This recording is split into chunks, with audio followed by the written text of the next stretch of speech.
We've been doing this now for like 10 years, nearly 10 years. And I think from the beginning, all of us said that the best thing that JJ ever did was cast it so well. Because we all do get along beautifully and we enjoy each other's company immensely. And especially when you're away from home, as we have been in Vancouver and now Dubai, to have friends that are more like family just makes it all that easier, and we laugh a lot, and that I think is that's my greatest joy in this, and I would come back again and again just to have that experience.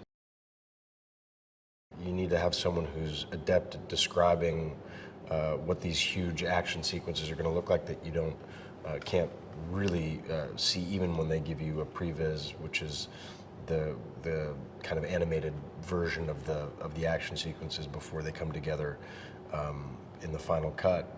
And Justin does all of those, and he comes from the Fast and Furious world where the movies are even bigger and louder and crazier. And in 2015, when you make these big tentpole films, they have to be action heavy, and you want someone who's adept at that. But also, just like JJ, he comes from a much smaller filmmaking world, and he started in the independents and got kind of birthed through Sundance. So again, the kind of wonderful combination is JJ brought to it someone who's very character and story oriented, but someone who can also handle the big stuff. I have more fun doing the comedy, I think, than the action. And Simon is a comedian, and so we have a ball trying to come up with as funny stuff as we can.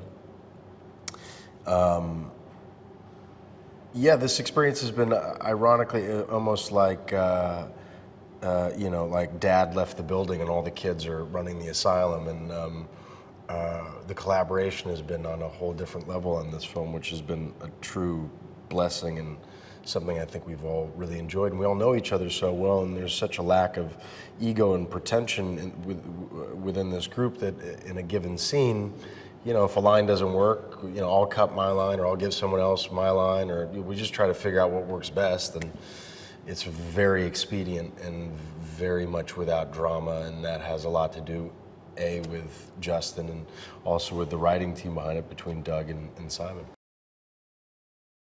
There's this joke in the Trek world about the night crew. It's like, what happens when our team leaves and then the other team comes in to shepherd the Enterprise through the galaxies? And we have that scene where I come in and take over for the night captain, and it's kind of distilling down, really logically following the pattern of what it would be like to be on a ship for 5 years that has to operate 24 hours a day. So even little things like bringing coffee onto the deck of the ship, as one would do to wake up after, or what would it be like to see these people over and over and over again? They're great people and we're all friends, but clearly, that's a long time. It's like being on a submarine, I guess. So I like following the logic of that. There's a lot of comedy in that, and it's not over the top, which I think the beginning is definitely over the top, but I love doing that stuff.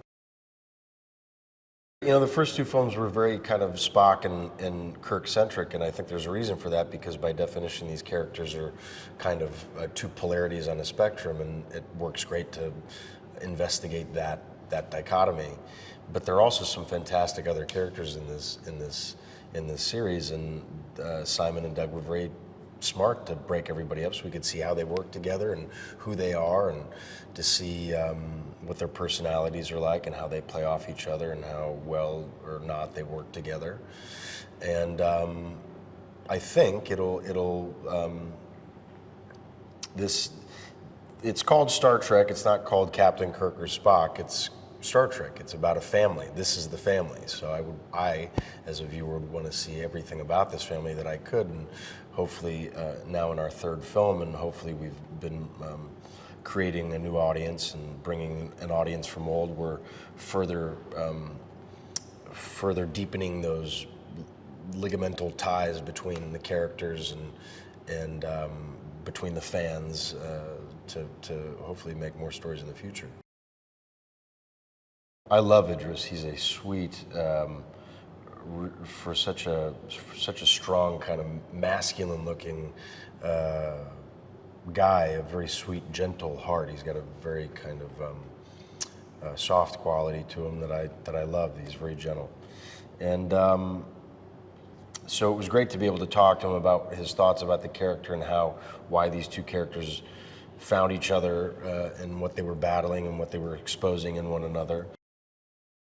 Far be it for me to describe someone who's had such an incredible cultural impact for over 50 years. I mean, that is just a credit to Leonard, to the world that Gene Roddenberry created, to the context of the time in the 60s in which it emerged.